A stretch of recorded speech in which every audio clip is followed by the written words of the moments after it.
A paz do Senhor, continuando aqui nestas lições bíblicas, segundo trimestre de 2020, hoje nós vamos ver a lição de número 12, cujo título é A Conduta do Crente em Relação à Família.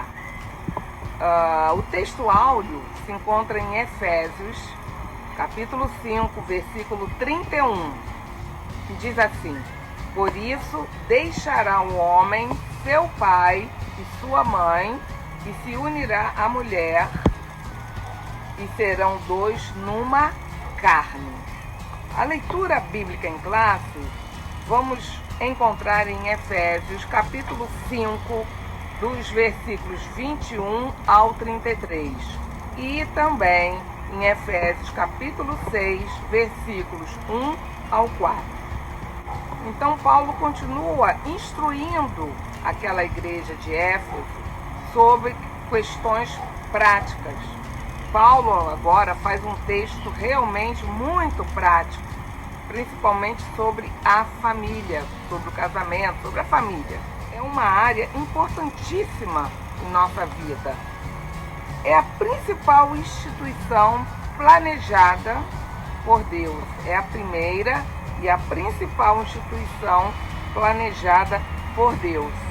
Deus requer um relacionamento harmonioso.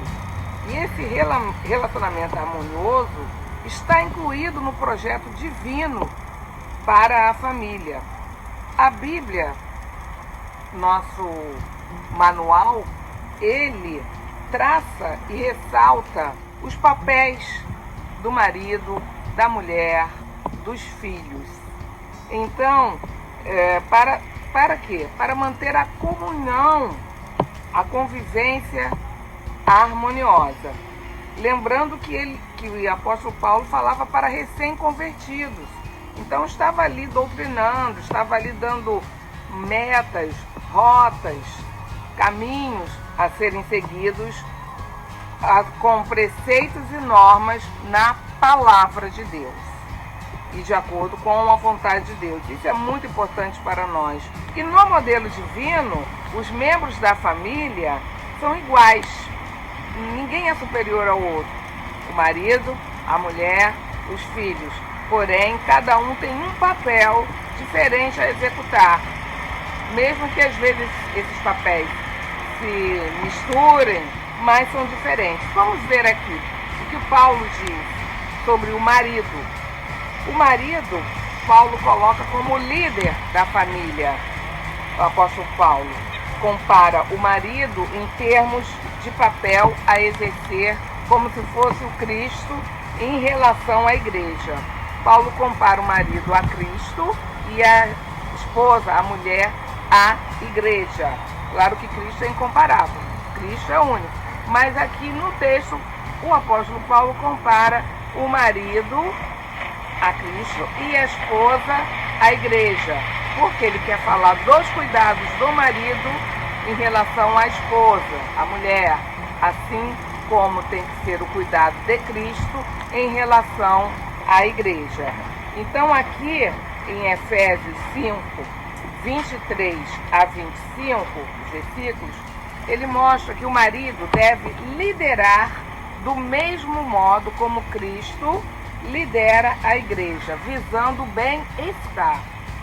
Então, movimentos feministas, principalmente hoje em dia, ou já há algum tempo, neomarxistas, enfim, consideram esse modelo de família como um sistema opressor do homem contra a mulher. Mas nada disso. As Sagradas Escrituras mostram que este modelo é um modelo fundado no amor e no respeito mútuo, um pelo outro. Jesus, em uma das suas últimas instruções aos discípulos, que nós vemos ali no Evangelho de João, no capítulo 13, depois os irmãos confiram, ele fala: amardes uns aos outros. E é isso que é o modelo divino para a família. E o apóstolo Paulo ressalta que o marido deve também amar a esposa, como Cristo amou e ama a igreja. Então deve manter essa união, procurar manter esta união numa perfeita harmonia conjugal. Deve ter cuidado com a esposa, tudo está no texto. Por quê? Ela é parte do marido, não é carne da sua própria carne, não se juntou a ela. Então quem é que não tem cuidado com si mesmo? Se um é parte do outro, os dois têm que cuidar um do outro como se fosse a sua própria carne. Então devem, aqui no versículo 28 do capítulo 5 de Efésios, diz assim: assim devem os maridos amar a sua própria mulher como a seu próprio corpo. Quem ama a sua mulher, ama a si mesmo e vice-versa, né? Então esse cuidado deve ser material, como também imaterial, prover uma vida digna, dar proteção, afeto, tanto em público quanto em particular, né? Isso não precisamos nem entrar neste aspecto. Não adianta tratar de uma forma em público e outra em particular lá dentro da casa, não. Não abusar, ter zelo, não descuidar, é uma só carne. Então se você xinga a sua esposa, ou a sua esposa xinga, ou a esposa xinga o marido, está xingando a quem? A si mesmo. São carne de uma só carne, isso é bíblico. A mulher, aí Paulo começa também a falar no capítulo 5, versículos 21 a 22. Diz assim: nós temos, sujeitando-vos uns aos outros no temor de Deus, vós mulheres, sujeitai-vos a vosso marido, como ao Senhor. Aí é uma série de críticas e reclamações, mas esta submissão nada tem a ver com humilhação. Deve ser assim como a igreja é sujeita a Cristo, deve ser a mulher sujeita ao marido. Então o apóstolo Paulo comparou a mulher à igreja e o marido a Cristo. Então envolve o quê? Lealdade, fidelidade, sinceridade. Isso tudo a mulher tem que ter, os dois, todos, até os filhos. Mas nós estamos falando aqui dessa parte da mulher. É uma crise que falam sobre essa submissão. Não é uma submissão irracional. O marido manda fazer alguma coisa errada, a mulher vai fazer porque ela tem que ser submissa. Nada disso. Não é uma submissão depreciativa. Pelo contrário, é um alto nível de relacionamento, tal qual Cristo, né, tem com a igreja dele, tal qual a igreja de Cristo tem com o próprio Jesus Cristo. Nada de humilhação, subserviência, depreciação, ressaltando que a submissão é naquilo que for lícito e direito. Nada de pecaminoso, nada de ilícito e nada que não for direito. Aí a pessoa não tem que se submeter, nem ser submissa a isso, tanto o homem quanto a mulher. Errou, você não vai, só porque é casado, só porque é marido e mulher, ou só porque é filho, fazer as coisas erradas porque o líder ali, o marido, o chefe da casa, o que for, está pedindo para fazer. Nós temos que atentar à palavra de Deus. Inclusive, o apóstolo Pedro, na primeira carta de Pedro, ali 1 Pedro 3, versículo 7, Pedro frisa que o marido que não tiver consideração e respeito por sua mulher, ele vai ter as suas orações impedidas. Podem ver lá, conferir. Muitas pessoas não se atentam a isso.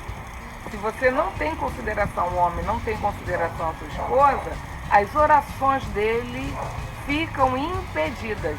Está ali na Bíblia, irmãos, está ali. Agora vamos passar aos filhos, não é? Os filhos também têm os papéis. Os papéis, cada um desempenha o seu papel. Ora, não é? De uma forma, ora de outra, às vezes os papéis se misturam, mas cada um tem seu papel específico, segundo aqui a palavra do Senhor. Os filhos, não é? Ali em Provérbios, ainda no Antigo Testamento, Provérbios 22:6, cita um versículo super conhecido: instrui o menino no caminho em que deve andar, e até quando envelhecer não se desviará dele. Então vamos instruir os filhos, né, nos caminhos do Senhor. Cabe aos pais estabelecer limites, parâmetros, regras, mas não devem abusar desta autoridade. Não devem ser injustos, não devem ser excessivos no rigor, nada disso, provocar os filhos. E aos filhos, por outro lado, o apóstolo Paulo diz: sede obedientes aos vossos pais. Está aqui na leitura bíblica, Efésios 6, capítulo 1. Filhos, sede obediente aos vossos pais. Ele aqui está, se referindo ao 5º mandamento do Senhor, o mandamento, temos os 10 mandamentos, o 5º mandamento é esse: honra a teu pai e a tua mãe. E este honrar envolve amor, envolve obediência, sustento em caso de necessidade, também é importante. Se os pais tiverem necessidade, cabe aos filhos, claro, poder e necessidade, eles devem atender aos pais. E é uma promessa para os filhos que fazem isso. É um dos mandamentos que tem promessa. Tudo vá bem, para que tudo vá bem e vivas por muito tempo. O filho obediente tem promessa de Deus de viver muito tempo, e de que tudo vá bem na vida dele. Então, nós vemos isso para todas as famílias. Jesus, como sempre, foi o nosso exemplo, um grande exemplo. Apesar dele ser o Filho de Deus, ele aqui na terra, enquanto homem, ele foi filho de José e filho de Maria, e ele obedeceu seus pais aqui na terra. Se nós seguíssemos esse modelo divino, tanto de Cristo quanto aqui da palavra, os membros seriam mais unidos, haveria mais harmonia. Então nós devemos seguir e cumprir a palavra de Deus em todo o tempo. Fiquem na paz, eu agradeço a oportunidade, até a próxima.